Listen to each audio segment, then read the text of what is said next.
Barchaga xayrli kech. Assalomu alaykum. Navbatdagi buyurtmamiz Samarqand viloyatidan kelib tushgan buyurtma asosida quyidagi Dog'iston ustidagi Aqti kacholimizni yasab taqdim etamiz. Ushbu buyurtmamiz ikkinchi marta bir kishi tomonidan qayta buyurtma qilinyapti. Ya'niki bu kacholimiz o'tgan yili ushbu buyurtmachimiz tarafidan buyurtma qilingandi. Mana bu yil ikkinchi kachollarini buyurtma asosida bizga yasatyaptilar.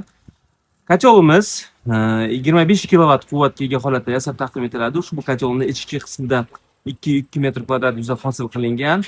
Kachol oddiy kachollarga nisbatan kondensatsionni uslubda ishlash imkoniyatiga ega holatda yasab taqdim etiladi. Kacholimiz 3 millimetr qalinlikdagi raysiz garajlisadan yasab taqdim etilgan. Ushbu kacholimizni foydali ish koeffitsiyenti 96% ni tashkil qiladi. Ya'niki kachol mo'risi umuman isimasligi holat bo'yicha ishlash imkoniyatiga ega bo'ladi. Ushbu kachollarimiz bugungi kunda 25 kilovat quvvatdagi kacholimiz 1 million so'mda yasab taqdim etilyapti. Ushbu narx ichida yurtimiz bo'ylab dastlabki 5 imkoniyatga ega bo'lamiz. Manzilimiz Qashqadaryo, Qarshi shahrida o'z faoliyatimizni olib boramiz.